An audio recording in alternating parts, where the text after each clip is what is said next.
الحمدللہ رب العالمین والعاقبۃ للمتقین والصلاة والسلام علی سید الانبیاء والمرسلین اعوذ باللہ من الشیطان الرجیم بسم اللہ الرحمن الرحیم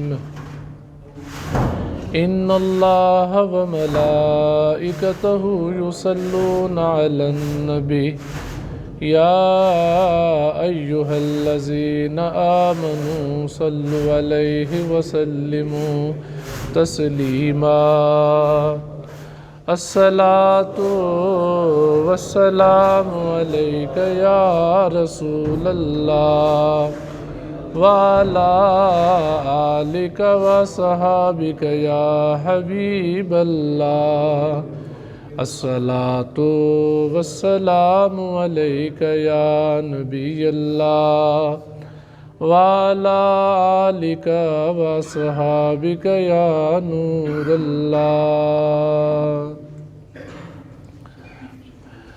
اللہ رب العزت کے بابرکت نام سے جو نہایت مہربان بے انتہا کرم کرنے والا ہے، ان گنت کروڑوں درود و سلام حضرت محمد صلی اللہ علیہ وآلہ وسلم کے نام کہ جنہوں نے اللہ کے عطا کردہ علم اور توفیق سے ہر جہان کو فیضیاب و روشناس فرمایا۔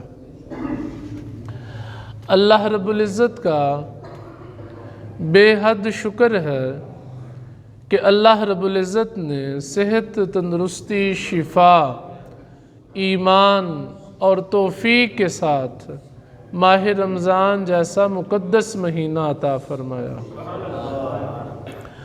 اور ماشاءاللہ آج پہلا جمعہ ہے۔ اللہ رب العزت سے دعا ہے کہ ماہ رمضان کے مہینے میں اللہ پاک ہمیں نیک اعمال کرنے کی توفیق عطا فرمائے اور برے کاموں سے بچنے کی توفیق عطا فرمائے، اور اللہ رب العزت ہم سب کی بخشش اور مغفرت فرمائے۔ حضور علیہ السلام نے ماہ رمضان کے بارے میں متعدد ارشاد فرمائے، جنہیں پڑھ کر اور سن کر ایک مسلمان کے علم، ذوق اور شوق میں اضافہ ہوتا ہے، اور اسے یہ ترغیب ملتی ہے کہ وہ اپنے نفس کی تربیت کر کے اللہ رب العزت جو ہم سے چاہتا ہے کہ ہم تقوی اختیار کریں، تقوی کو سیکھیں۔ اللہ رب العزت کے رسول علیہ السلام کا ایک فرمان جسے امام بخاری اور امام مسلم نے صحیح بخاری اور صحیح مسلم میں نقل کیا، اور اس حدیث کے راوی ہیں حضرت عبداللہ ابن عمر رضی اللہ تعالی عنہما۔ قال رسول اللہ صلی اللہ علیہ وآلہ وسلم، فرماتے ہیں کہ اللہ کے رسول علیہ السلام نے ارشاد فرمایا، بنی الاسلام علی خمس، کہ اسلام کی بنیاد 5 چیزوں پر ہے۔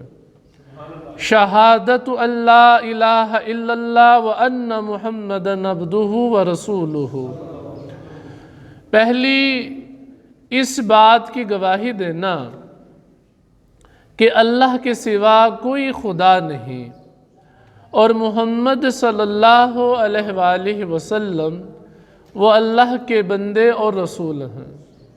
پہلی یہ چیز ہے جس پر اسلام کی عمارت کھڑی ہے، اور دوسرا نبی پاک علیہ السلام نے ارشاد فرمایا، وَإِقَامُ الصَّلَاةِ، اور نماز کو قائم کرنا، وَإِيتَاءُ الزَّكَاةِ، اور زکوٰۃ کو دینا، وَالْحَجِّ، اور حج ادا کرنا، وَصَوْمُ رمضان، اور رمضان کے مہینے کے روزے رکھنا۔ یعنی اس سے ہمیں یہ پتہ چلا کہ اسلام کی جو عمارت ہے اس کی 5 ستون ہیں، اس کی 5 بنیادیں ہیں جس پر عظیم الشان اسلام کی جو عمارت ہے وہ کھڑی ہے۔ اس میں سے ایک جز اور ایک بات اور ایک ستون اور ایک جو عمود ہے وہ ہے ماہ رمضان کے روزے رکھنا۔ تو ماہ رمضان کے روزے رکھنا یہ اتنی اہم اور اتنی ضروری بات ہے کہ 5 بنیادی جو عقائد اور جو نظریات اور جو ستون اور جو اہم چیزیں ہیں جن پر اسلام کی خوبصورت عظیم الشان عمارت کھڑی ہے، اس میں سے ایک رمضان کے روزے رکھنا۔ امام مسلم صحیح مسلم میں حضرت ابو ہریرہ رضی اللہ تعالیٰ عنہ سے ایک روایت لے کر آئے۔ قال قال رسول اللہ صلی اللہ علیہ وآلہ وسلم الصلاة الخمس والجمعة إلى الجمعة ورمضان إلى رمضان مكفرات لما بينهن إذا اجتنبت الكبائر۔ فرماتے ہیں کہ اللہ کے رسول علیہ السلام نے ارشاد فرمایا کہ 5 نمازیں، یعنی ایک نماز سے لے کر دوسری نماز کے دوران اور ایک جمعے سے لے کر دوسرے جمعے تک اور ایک ماہ رمضان سے لے کر دوسرے ماہ رمضان تک، نبی پاک علیہ السلام نے ارشاد فرمایا کہ یہ گناہوں کو مٹا دینے والی ہیں۔ یعنی اگر کسی نے فجر کی نماز ادا کی پھر ظہر کی نماز تک اس سے جو بھی صغیرہ گناہ ہوئے جب وہ ظہر کی نماز کے لیے کھڑا ہوگا تو فجر اور ظہر کے درمیان اس سے جو بھی چھوٹے چھوٹے صغیرہ گناہ ہوئے وہ اللہ پاک سارے کے سارے معاف فرما دیتا ہے۔ اسی طرح عصر، ظہر اور عصر کے درمیان جو ہوئے وہ عصر کی برکت سے، عصر اور مغرب کے جو درمیان گناہ ہوئے وہ مغرب کی نماز ادا کرنے کی برکت اور فضیلت سے، اسی طرح مغرب اور عشاء کی نماز کے درمیان جو گناہ ہوں وہ عشاء کی نماز اور برکت سے معاف ہو جاتے ہیں۔ اسی طرح عشاء اور فجر کی نماز کے درمیان انسان سے جو بھی چھوٹے چھوٹے گناہ ہوتے ہیں وہ فجر کی نماز کی برکت سے اللہ پاک معاف فرما دیتا ہے۔ کتنی سہولت ہے نبی پاک علیہ السلام کی امت پر، اللہ کی کتنی رحمتیں اور برکتیں ہیں کہ انسان مسلمان مومن کو یہ نعمت عطا کی گئی کہ اس سے جو بھی گناہ ہوں وہ ایک نماز پڑھے، دوسری نماز پڑھے تو نمازوں کے دوران جو گناہ اس سے ہوتے رہتے ہیں اللہ پاک معاف فرماتا رہتا ہے۔ اسی طرح ایک جمعے سے لے کر دوسرے جمعے تک، یعنی جس نے نماز جمعہ ادا کر لی تو پچھلے جمعے سے لے کر اس جمعے تک اس سے جو بھی گناہ ہوئے اللہ پاک وہ جمعہ کی برکت سے معاف فرما دیتا ہے، ایک روزانہ اور ایک ہفتے کے بعد۔ اور پھر نبی پاک علیہ السلام نے تذکرہ کیا ماہ رمضان کا، ایک رمضان سے لے کر اگلے رمضان تک، تو اس دوران ایک انسان مسلمان مومن کے اس سے جو بھی گناہ ہوتے ہیں اللہ پاک ماہ رمضان میں روزے رکھنے کی بنیاد پر، نیک اعمال کرنے کی بنیاد پر، برائیوں سے بچنے کی بنیاد پر، اور خود فضیلت والا مہینہ ماہ رمضان، تو ماہ رمضان کی وجہ سے اللہ پاک ایک ماہ رمضان سے لے کر دوسرے ماہ رمضان تک جتنی بھی انسان کے گناہ ہوتے ہیں وہ اللہ رب العزت سارے کے سارے معاف فرما دیتا ہے۔ تو ماہ رمضان کو کسی مسلمان اور کسی مومن کو ہلکا نہیں لینا چاہیے، اس کو بالکل ہلکا نہیں سمجھنا چاہیے۔ ماہ رمضان تو ایک مسلمان کی بخشش اور مغفرت کا ضامن ہے، اللہ پاک اس کی بخشش اور مغفرت فرما دیتا ہے۔ اللہ پاک کی عطائیں ہیں، رحمتیں ہیں، برکتیں ہیں۔ مسلمان مومن کو ماہ رمضان سے فائدہ اٹھانا چاہیے۔ اسی طرح سنن ترمذی میں حضرت ابو ہریرہ رضی اللہ تعالیٰ عنہ، اور یہ حدیث بہت ساری حدیث کی کتابوں میں مختلف طرق کے ساتھ، مختلف معنی اور مفاہیم کے ساتھ وارد ہوئی۔ کہیں کہیں یہ آتا ہے کہ اللہ کے رسول علیہ السلام نے اپنا پہلا قدم منبر کے پہلے درجے زینے پر رکھا اور آمین کہا، پھر دوسرے درجے منبر کے دوسرے درجے پر اپنا قدم رکھا اور آمین کہا، پھر تیسرے درجے پر اپنا قدم رکھا تو آمین کہا۔ صحابہ نے جب سوال پوچھا حضور علیہ السلام کی اس آمین کے بارے میں، تو نبی پاک علیہ السلام نے تذکرہ فرمایا کہ جبریل آئے، جبریل اللہ کے فرشتوں کے سردار فرشتے جبریل علیہ السلام، اور آ کر انہوں نے اللہ کی بارگاہ میں 3 دعائیں کی، اور نبی پاک علیہ السلام نے جبریل کی ہر دعا کے اوپر آمین کہا، اور یہ تذکرہ ہوا منبر پر، یعنی منبر کے پہلے درجے پر، پھر دوسرے درجے پر، پھر تیسرے درجے پر۔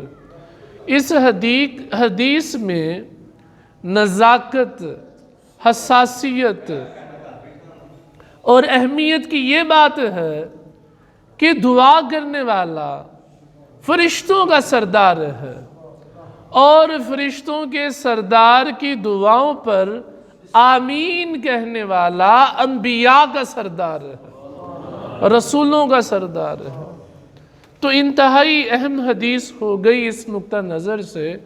بہرحال صاحب مشکات نے مشکات شریف میں سنن ترمذی سے جو روایت جن معنی اور مفاہیم کے ساتھ لی ہے، اس میں یہ ہے کہ قال رسول اللہ صلی اللہ علیہ وآلہ وسلم رغم انف رجل ذکرت عندہ فلم یصلی علیہ۔ نبی پاک علیہ السلام نے ارشاد فرمایا کہ اس شخص کی ناک خاک آلودہ ہو، اس شخص کی ناک خاک آلودہ ہو، اس کی ناک پر خاک لگے۔ ویسے جیسے ہمارے چہرے میں یا اردو زبان میں یا پنجابی زبان میں انسان کے ناک کے حوالے سے بڑی کہاوتیں اور بڑی مثالیں بنائی گئی ہیں کہ ناک کو عزت کی، تجھ کو احتشام کی علامت سمجھا جاتا ہے۔ کسی کا ناک کٹ جانا، ناک کا نہ رہنا، تو یہ خلاف عزت الفاظ بولے جاتے ہیں۔ اب اس حدیث کے بہرحال الفاظ یہ ہیں کہ رسول پاک علیہ السلام نے ارشاد فرمایا کہ اس شخص کی ناک خاک آلودہ ہو۔ مفتی احمد یار خان نعیمی رحمہ اللہ، انہوں نے اس حدیث کی شرح میں اس کی تشریح اس طرح کی ہے کہ وہ شخص رسوا ہو، اس کی ذلت ہو، وہ ذلیل ہو۔ تو لفظوں میں شدت تو ہے نبی پاک علیہ السلام کے، کہ کجا آپ علیہ السلام رحمت للعالمین ہیں، کجا اور کجا رحمت عالم علیہ السلام ارشاد فرمائیں کہ اس شخص کی ناک خاک آلودہ ہو، اس کی ناک پر مٹی لگے، یعنی اس کی عزت نہ رہے، رسوا ہو، ذلت ہو۔ کس کی؟ ذکرت عندہ فلم یصلی علیہ، پہلا وہ شخص نبی پاک علیہ السلام نے فرمایا کہ جس کے پاس میرا ذکر ہو اور وہ مجھ پر درود نہ پڑھے، اس درود نہ پڑھنے والے کی ناک خاک آلودہ ہو۔ یعنی کہنے والے نے کہا محمد تو سننے والوں پر لازم اور واجب ہے کہ وہ کہیں صلی اللہ علیہ وآلہ وسلم۔ فائدہ کیا ہوگا؟ 10 گناہ معاف ہو جائیں گے، 10 نیکیاں مل جائیں گی، 10 درجات بلند ہو جائیں گے۔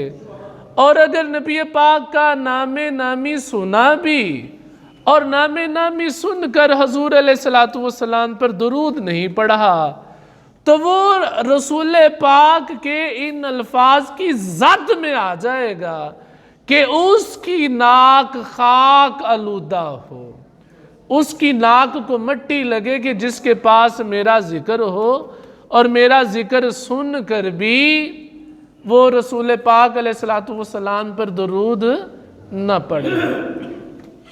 اچھا ہم لوگ ہیں نا، یعنی کوئی رئیس ہے، امیر آدمی ہے، یا کوئی عالم دین آدمی ہے، یا کوئی پیر آدمی ہے، فقیر ہے، مرشد ہے، شیخ ہے، تو لوگوں کے نام میں فٹ 1.5 فٹ کے نام تو چھوٹا سا ہوتا ہے، نام کے شروع میں اتنے القاب لگائے جاتے ہیں اور نام کے آخر پہ بھی اتنے القاب لگائے جاتے ہیں، 1.5-2 فٹ کا نام بندے کا بن جاتا ہے۔ اور بعض اوقات بندہ ان القاب میں سے کسی ایک لقب پہ بھی پورا نہیں اترتا، نام بندے کا ایک ہی ہے، چھوٹا سا اس کا نام ہے، اس کے شروع میں یا اس کے آخر میں وہ اپنی دولت کے دبدبے کے لیے، اپنی چودراہٹ کے دبدبے کے لیے، اپنے علم کی شان کے لیے، اپنی پیری فقیری کی شان کے لیے کچھ لمبے چوڑے نام شروع میں لقب اور کچھ لمبے چوڑے لقب نام کے بعد۔ یہ الگ بات ہے کہ وہ ان پہ پورا اتریں یا نہ اتریں، لیکن آپ نام دیکھیے محمد، جس نے سن لیا، جس نے پڑھ لیا، اب اس نے پڑھنا ہے صلی اللہ علیہ وآلہ وسلم۔ کیا بات ہے، کیا بات ہے نبی پاک کے نام کی۔ بس جتنی بار بھی سنے ہو ہر بار درود پڑھنا پڑے گا نبی پاک علیہ السلام پہ۔ کیسا خوبصورت نام ہے، کیسا میٹھا پیارا لذیذ نام ہے نبی پاک علیہ السلام کا۔ بہرحال نبی پاک علیہ السلام نے ارشاد فرمایا کہ بھئی جس کے قریب میرا ذکر ہو اور وہ مجھ پر درود نہ پڑھے اس کی ناک خاک آلودہ ہو۔ اور ہم اہل سنت کا یہ عقیدہ ہے کہ تیرے منہ سے جو بات نکلی ہو کے رہی، نبی پاک علیہ السلام جو فرما دیتے ہیں ہو جاتا ہے۔ جس کو عزت چاہیے وہ نبی پاک پر درود پڑھے ہے، جس کو عزت چاہیے وہ نبی پاک سے محبت کرے، جس کو عزت چاہیے وہ نبی پاک کا تذکرہ اور ذکر کرے۔ اچھا یہ فرما کر نبی پاک علیہ السلام نے ارشاد فرمایا وَرَغِمَ أَنْفُ رَجُلٍ دَخَلَ عَلَيْهِ رَمَضَانِ ثُمَّ انْسَلَخَ قَبْلَ أَنْ يُغْفَرَ لَهُ۔ رسول پاک علیہ السلام نے پھر دوسرا ارشاد فرمایا کہ اس شخص کی ناک بھی خاک آلودہ ہو۔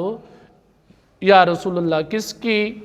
نبی پاک علیہ السلام فرما رہے ہیں اس شخص کی ناک خاک آلودہ ہو کہ جس پر ماہ رمضان داخل ہوا، یعنی جس نے ماہ رمضان کو پا لیا، جس کو ماہ رمضان زندگی کے ساتھ مل گیا، صحت تندرستی شفا کے ساتھ مل گیا، صحت بھی تندرستی بھی شفا بھی، سحری کا وافر انتظام بھی، افطاری کا وافر انتظام بھی، تو ماہ رمضان اس کو مل گیا، لیکن ہوا کیا؟ نبی پاک علیہ السلام نے ارشاد فرمایا اور ماہ رمضان اس سے گزر جائے اور وہ ماہ رمضان کو پا لینے کے باوجود اللہ سے اپنی بخشش نہ کروا سکے۔ دیکھیں کتنے لوگ ہیں ہمارے رشتہ دار، میرے آپ کے رشتہ دار، دوست، احباب، جو ماہ شعبان کے مہینے میں وفات پا گئے، انہیں ماہ رمضان دیکھنا نصیب ہی نہ ہوا۔ کتنے لوگ ایسے ہیں کہ وہ اتنے شدید بیمار پڑ گئے، وہ زندہ تو ہیں مگر اٹھنے بیٹھنے چلنے پھرنے بولنے سے قاصر ہو گئے، روزے نہیں رکھ سکتے۔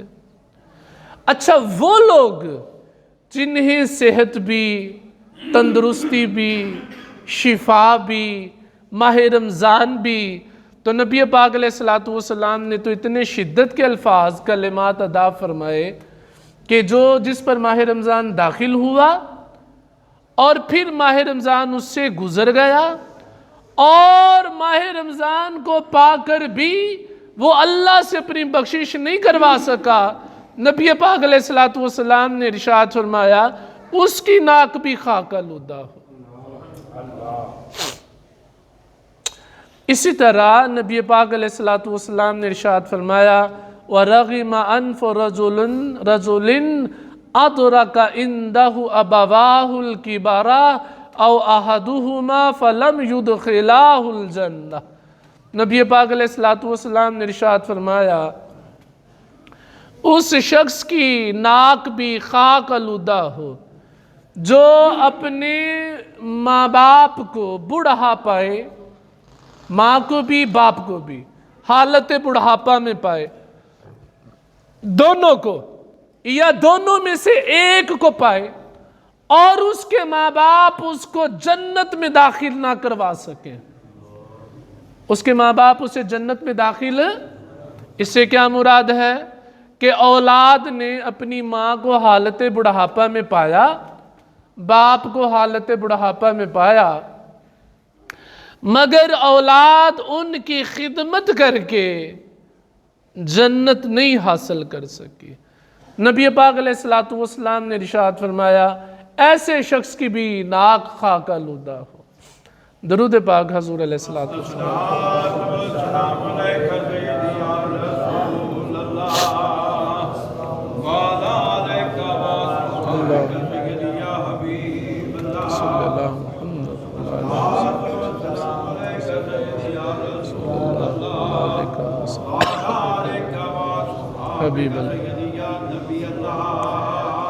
اسی طرح امام بخاری اور امام مسلم اپنی کتاب صحیح بخاری اور صحیح مسلم میں حضرت ابو ہریرہ رضی اللہ تعالیٰ عنہ سے ایک حدیث لے کر آئے، قال رسول اللہ صلی اللہ علیہ وآلہ وسلم اذا دخل شہر رمضان فتحت ابواب السماء وفی روایہ فتحت ابواب الجنہ وغلقت ابواب جہنم۔ فرماتے ہیں کہ اللہ کے رسول علیہ السلام نے ارشاد فرمایا کہ جب ماہ رمضان آتا ہے آسمان کے دروازے کھول دیے جاتے ہیں، سبحان اللہ۔ اور صاحب مشکات نے کہا، صاحب مشکات فرماتے ہیں کہ ایک روایت میں اس طرح ہے کہ جب ماہ رمضان آتا ہے اللہ رب العزت جنت کے دروازوں کو کھول دیتا ہے اور دوزخ کے دروازوں کو بند کر دیتا ہے۔ وَسُلْسِلَتِ الشَّيَاطِينَ وَفِي رِوَایَةٍ فُتِحَتْ أَبْوَابُ الرَّحْمَةِ۔ اور نبی علیہ السلام نے ارشاد فرمایا اللہ پاک شیاطین شیطانوں کو قید کر دیتا ہے، اور ایک روایت میں اس طرح کہ اللہ پاک رحمت کے دروازے کھول دیتا ہے۔ ماہ رمضان کا مہینہ ہے، اس سے کیا مراد، کیا پتہ چلا؟ اللہ نے تو جنت کے دروازے کھول دیے اور دوزخ کے دروازے بند کر دیے ماہ رمضان کے مہینے میں۔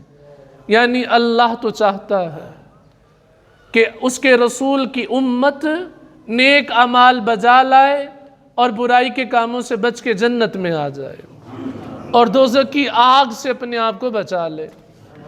اب ماہ رمضان کا مہینہ بھی آ گیا، پھر وہی بات، صحت بھی ہے، تندرستی بھی ہے، شفا بھی ہے، سحری افطاری کا بھی کوئی مسئلہ نہیں، اور بندہ پھر بھی اللہ کا کہنا نہ مانے، نماز نہ پڑھے، روزہ نہ رکھے، تسبیح نہ کرے، رسول پاک پر درود نہ پڑھے، اللہ کی کبریائی کا تذکرہ نہ کرے، قرآن پاک کی تلاوت نہ کرے، اسی طرح عام مہینوں کی طرح غفلت میں پڑا رہے اور برائی کے کام کرتا رہے اور اللہ کے احکامات کو پیچھے پھینکتا رہے، تو وہ تو خود دوزخ کے دروازے بند ہونے کے باوجود بھی وہ تو یوں سمجھے جیسے دوزخ کے دروازے کو پھلانگ کے اس کے اندر جانا چاہتا ہے۔ اللہ نے تو بند کر دیے دوزخ کے دروازے، اللہ نے تو جنت کے ماہ رمضان میں دروازے کھول دیے ہیں۔ اور ضروری بات، اللہ نے ماہ رمضان میں شیطان کو قید کر دیا۔ مسلمان کے پاس، مومن کے پاس ہیلہ ہے، جواز ہے، عام مہینوں میں کہہ سکتا ہے کہ مجھے شیطان نے بھڑکایا، شیطان نے غفلت میں ڈال دیا، شیطان نے مجھے نماز نہ پڑھنے دی، شیطان نے مجھے روزہ نہ رکھنے دیا، شیطان نے مجھے تلاوت قرآن پاک نہ کرنے دی، شیطان نے مجھے رسول پاک پر درود پاک پڑھنے سے اس نے روکا، مجھے وسوسہ ڈالا، غفلت میں ڈالا، نیند میں ڈالا، دنیا کے لہو و لعب میں ڈال دیا۔ اب تو شیاطین بھی اللہ نے بند کر دیے، اب کیا بنے گا؟ اب کیا جواز تراشا جائے گا؟ کیا ہیلہ کہا جائے گا؟ وہ کسی شاعر نے کہا نا کہ مجھے ہنسی آتی ہے حضرت انسان پر، گناہ تو خود کرتا ہے اور لاحول بھیجتا ہے شیطان پر۔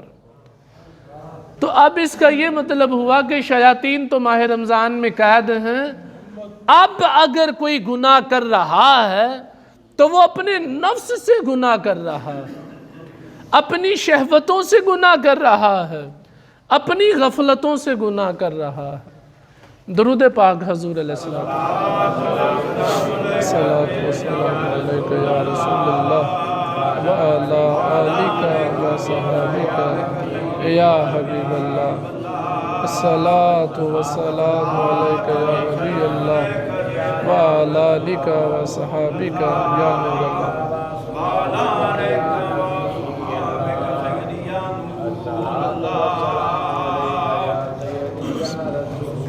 اسی طرح امام بخاری اپنی حدیث کی کتاب صحیح بخاری میں اور امام مسلم اپنی حدیث کی کتاب صحیح مسلم میں حضرت ابو ہریرہ رضی اللہ تعالیٰ عنہ سے ایک حدیث لے کر آئے۔ قال قال رسول اللہ صلی اللہ علیہ وآلہ وسلم من صام رمضان ایمانا و احتسابا غفر له ما تقدم من ذنبه۔ سبحان اللہ، سبحان اللہ، سبحان اللہ، سبحان اللہ۔ اللہ کے رسول علیہ السلام نے ارشاد فرمایا کہ جس کسی نے ماہ رمضان کے روزے ایمان کے ساتھ اور احتساب یعنی ثواب کی غرض اور ثواب کی نیت سے رکھے، اللہ پاک اس کے سابقہ تمام گناہوں کو معاف فرما دیتا ہے۔ کتنا خوبصورت مہینہ ہے، ساری زندگی تو بیت گئی، 30 سال، 40 سال، 50 سال، 60 سال، 70 سال ہم اپنے سفید بالوں کو خضاب لگا کر سیاہ تو کر لیا، جسم، ہمارے اعضاء کی صفات وہ ساری جواب تو دینے لگ گئی ہیں، ساری زندگی گناہوں کی آلودگیوں میں گزار دی، حرام دیکھتے ہوئے، حرام سنتے ہوئے، حرام بولتے ہوئے، حرام کھاتے پیتے ہوئے، حرام چیزوں کو پکڑتے ہوئے، حرام چیزوں کی طرف چلتے ہوئے ساری زندگی تو گزار لی۔ میں تو یہ سمجھتا ہوں یہ جن لوگوں کو ماہ رمضان ملتا ہے نا، یہ کوئی اللہ ان بندوں پر نہ اپنے کرم کی کوئی خاص بارش فرماتا ہے، یہ کوئی خاص لوگوں کو اللہ پاک صحت، تندرستی، شفا اور توفیق اور ایمان کے ساتھ انہیں ماہ رمضان کا مہینہ عطا کر دیتا ہے کہ چلو اپنی بخشش کروا لو۔ کوئی خاص اللہ کا انتہائی خاص فضل ہے کسی پر کہ وہ زندہ بھی ہے اور ماہ رمضان بھی ہے، یہ اللہ کا خصوصی فضل ہے۔ وَمَنْ قَامَ رَمَضَانَ إِيمَانًا وَاحْتِسَابًا غُفِرَ لَهُ مَا تَقَدَّمَ مِنْ ذَنْبِهِ۔ نبی پاک علیہ السلام نے ارشاد فرمایا، جس نے ماہ رمضان کی راتوں میں قیام کیا، رات کو سویا اٹھا 2 رکعت نفل ادا کر لیے، کتنا؟ 2 نفل، 2 کر کے 4 کر لیے، 6 کر لیے، 8 کر لیے۔ اللہ کے بندو، سارا سال ہم نماز تہجد نہیں ادا کر پاتے، کیسا نظام بنا کے دیا گیا انسان مسلمان کو کہ اسے کھلانے اور پلانے کے بہانے جگایا گیا، کھلانے اور پلانے کے بہانے اسے اٹھایا گیا، جگایا گیا کہ اٹھو، کھا لو، پی لو۔ کسی نے سحری کو بس اتنا ہی سمجھا ہے، اور کسی کو یہ بھی سمجھ آ گئی کہ یار کھانا تو کھانا ہے، پینا تو پینا ہی ہے، کیوں نہ میں 8-10 منٹ پہلے 2 رکعت کر کے کچھ نفل ہی ادا کر لوں۔ نماز تہجد بھی ادا ہو گئی، قیام اللیل کا ثواب بھی مل گیا، اور کھا بھی لیا اور پی بھی لیا۔ تو نبی پاک علیہ السلام نے فرمایا، جس نے رمضان کی راتوں میں قیام کیا، اللہ پاک اس کے سابقہ تمام گناہوں کو معاف فرما دیتا ہے۔ اور روزہ رکھ لو، نماز پڑھ لیں تو بشارت کتنی بڑی ہے، اللہ پاک بخشش اور مغفرت فرما دیتا ہے۔ وَمَنْ قَامَ لَيْلَةَ الْقَدْرِ إِيمَانًا وَاحْتِسَابًا غُفِرَ لَهُ مَا تَقَدَّمَ مِنْ ذَنْبِهِ۔ نبی پاک علیہ السلام نے ارشاد فرمایا کہ جس نے ماہ رمضان کی رات لیلۃ القدر میں ثواب اور ایمان کے ساتھ قیام کیا، اللہ پاک اس کے تمام سابقہ گناہوں کو معاف فرما دیتا ہے۔ کتنی سہولتیں ہیں، روزہ رکھ لیں رمضان کا، گناہوں کی معافی، رات کو جاگ کر قیام اللیل کے 2 4 6 8 10 12 نفل پڑھ لیں، گناہوں کی معافی، ماہ رمضان کی لیلۃ القدر میں قیام کر لیں تو گناہوں کی معافی۔ کسی سے تو بندہ فائدہ اٹھا سکتا ہے، روزہ رکھ کے قیام اللیل سے، لیلۃ القدر کی رات میں جاگ کر قیام کر کے عبادت کر کے۔ درود پاک حضور علیہ السلام۔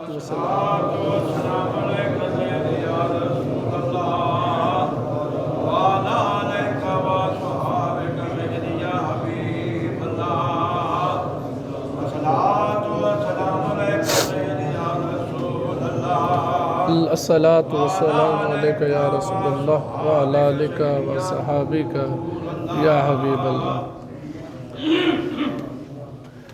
سنن ترمذی اور ابن ماجہ میں حضرت ابو ہریرہ رضی اللہ تعالیٰ عنہ سے ایک حدیث روایت ہے، اس میں سے ایک ٹکڑا نبی پاک علیہ السلام کے مقدس کلمات میں پڑھ رہا ہوں۔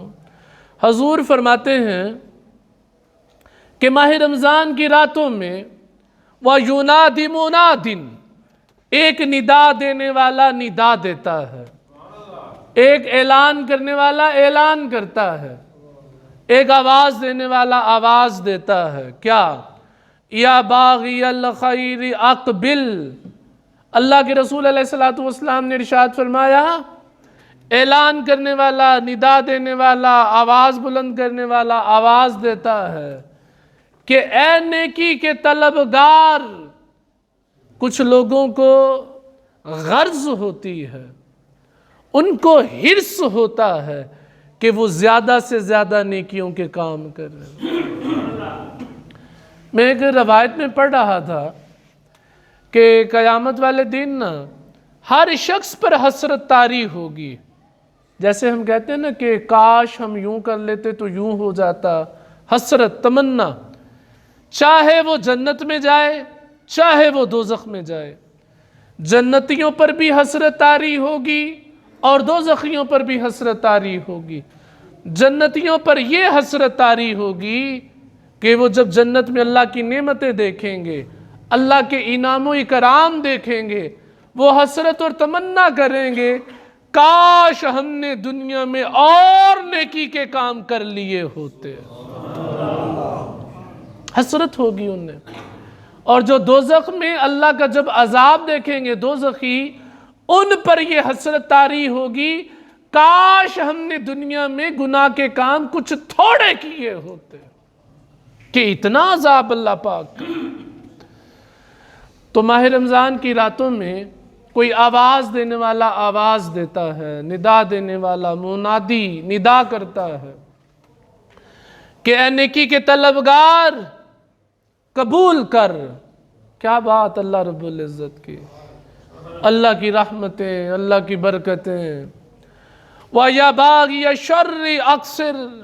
رسول پاک علیہ السلام نے ارشاد فرمایا اور وہ منادی یہ بھی اعلان کرتا ہے کہ اے برائی کے چاہنے والے، اے برائیوں کے حریص، اے گناہوں کے حریص، رک جا. ماہ رمضان عزت والا مہینہ، عظمت والا مہینہ، بزرگی والا مہینہ. تو جس قدر نیکی کے اعمال بجا لا سکتے ہیں کر گزریے. سانس کا کوئی پتہ نہیں، زندگی کا کوئی پتہ نہیں. اور خدا نخواستہ میں اپنے نفس سمیت ہر ایک کو یہ دعوت دے رہا ہوں کہ برائیوں کے کرنے والوں اس مہینے میں برائی سے رک جائیے. سانس کا کوئی پتہ نہیں، زندگی کا کوئی بھروسہ نہیں. درود پاک حضور علیہ السلام.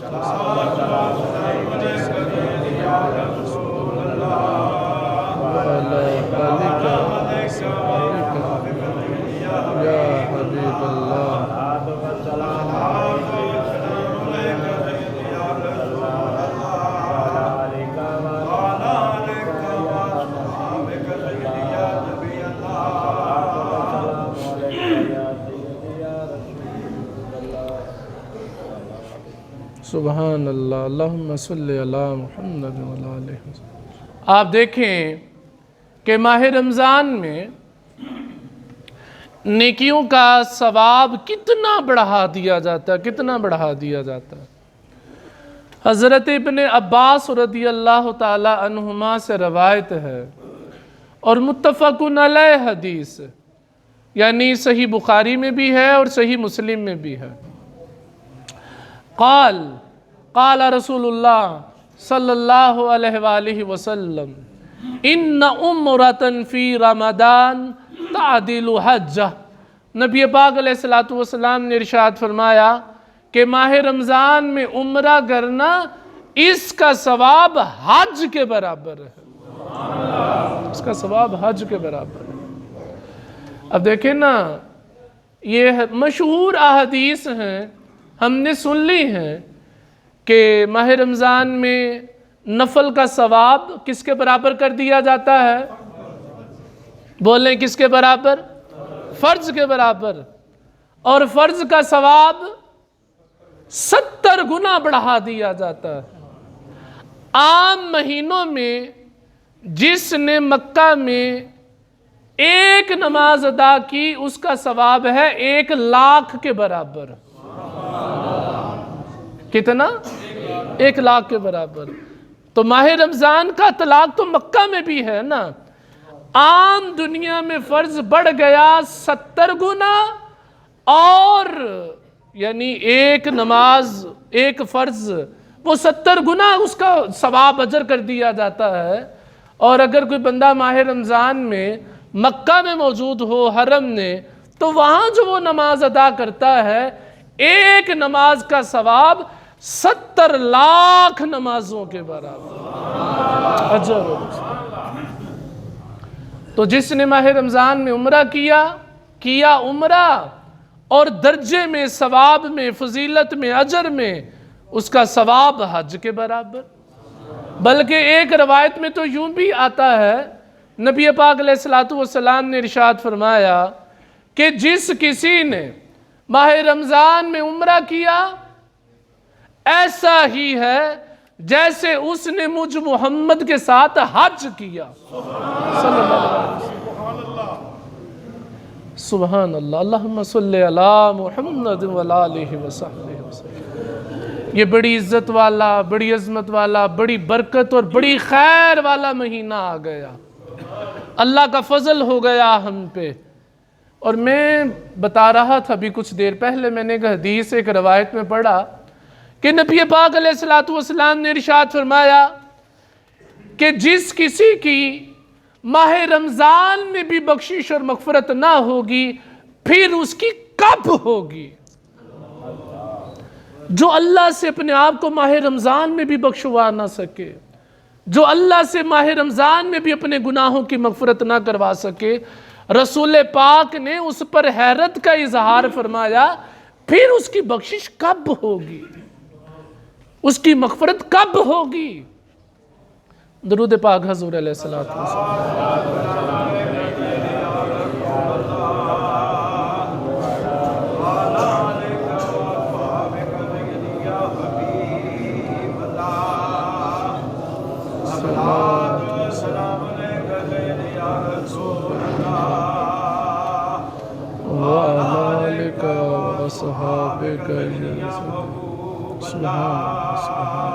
سبحان اللہ۔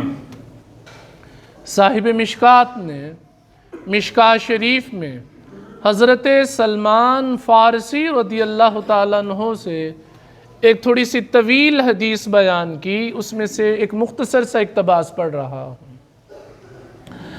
وہ فرماتے ہیں کہ جب شعبان کا آخری دن تھا تو اللہ کے رسول علیہ السلام نے ہمیں خطبہ دیا اور فرمایا اے لوگو، تمہارے اوپر ایک عظیم و شان مہینے نے سایہ کر دیا ہے، یہ مبارک شہر ہے، یعنی مبارک مہینہ ہے، اور اس میں ایک رات ایسی ہے جو 1000 مہینوں کی راتوں سے افضل ہے۔ اللہ نے اس کے روزوں کو فرض قرار دیا، اور اس کی راتوں میں جو نفل ہے، جو نفل کی نیت سے اس کو پڑھے، اللہ نے ان کو فرض کے برابر قرار دیا۔ سبحان اللہ۔ اور تھوڑا سا آگے مختصر سا کر دیتا ہوں، وقت بہت قلیل۔ حضور علیہ السلام نے ارشاد فرمایا کہ جس کسی نے کسی روزے دار کا روزہ افطار کروایا، کس کا؟ ہاں، جب افطاری کروائیں نا، کسی کی افطاری کروائیں تو افطاری پہ کسی روزے دار کو بھی بلا لیا کریں۔ ضروری نہیں کہ علاقے کے سب سے بڑے بدماشوں کو ہی بلانا ضروری ہے، جن کا روزہ بھی نہ ہو، جن کی زندگیاں حرام کے اندر گزر رہی ہوں، کسی نمازی کو بلا لیں، کسی تہجد گزار کو بلا کے دیکھیں، کسی واقعتاً جو روزہ دار ہو اس کو بلا لیں افطاری پہ۔ نبی پاک علیہ السلام نے ارشاد فرمایا جس کسی نے کسی روزے دار کا روزہ افطار کروایا، اللہ پاک اس کے سارے گناہوں کو معاف فرما دیتا ہے۔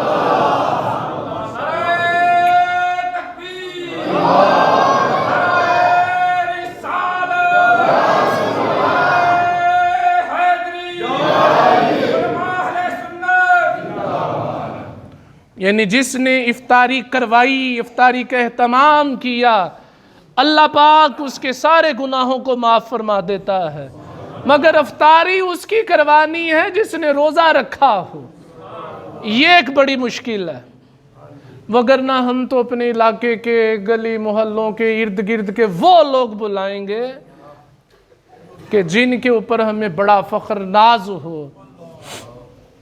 اچھا نبی پاک علیہ الصلوۃ والسلام نے فرمایا اور اللہ پاک اس کی گردن کو دوزخ کی آگ سے آزاد فرما دیتا ہے افطاری کروانے والے کی۔ اور نبی پاک علیہ الصلوۃ والسلام نے ارشاد فرمایا جس نے افطاری کی اس کے ثواب میں بھی کچھ کمی واقعہ نہیں ہوتی، اس کو بھی ایسا ہی اجر اور ثواب ملتا ہے۔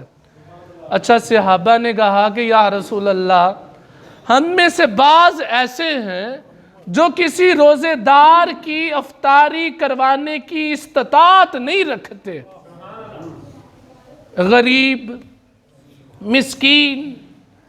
نبی پاک علیہ الصلوۃ والسلام نے ارشاد فرمایا یہ ثواب اللہ پاک اس کو بھی عطا فرمائے گا جو کسی روزے دار کو، کس کو؟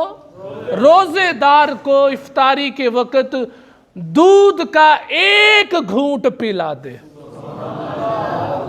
کتنا؟ ایک گھونٹ دودھ کا، یا ایک کھجور کھلا دے، بس ایک کھجور۔ یا نبی پاک نے فرمایا وہ اس کو پانی کا ایک گھونٹ پلا دے روزے دار کو، اس کو بھی اتنا ہی اجر اور ثواب ملے گا۔ اور نبی پاک علیہ الصلوۃ والسلام نے ارشاد فرمایا جس کسی نے کسی روزے دار کو پیٹ بھر کر کھانا کھلایا، کتنا؟ پیٹ بھر کر، کہ روزے دار نے روزہ رکھا ہوا تھا، اس کے لیے افطاری کا اہتمام کیا، اس نے سیر ہو کر پیٹ بھر کر کھانا کھایا، نبی پاک علیہ الصلوۃ والسلام نے ارشاد فرمایا اللہ تعالی اس پیٹ بھر کر کھانا کھلانے والے کو کل قیامت کے دن میرے حوض کوثر سے پلائے گا، اور اس کو پھر کبھی پیاس نہیں لگے گی یہاں تک کہ وہ جنت میں داخل ہو جائے۔ اللہ رب العزت ہم سب کی بخشش و مغفرت فرمائے۔ وما علینا الا البلاغ المبین۔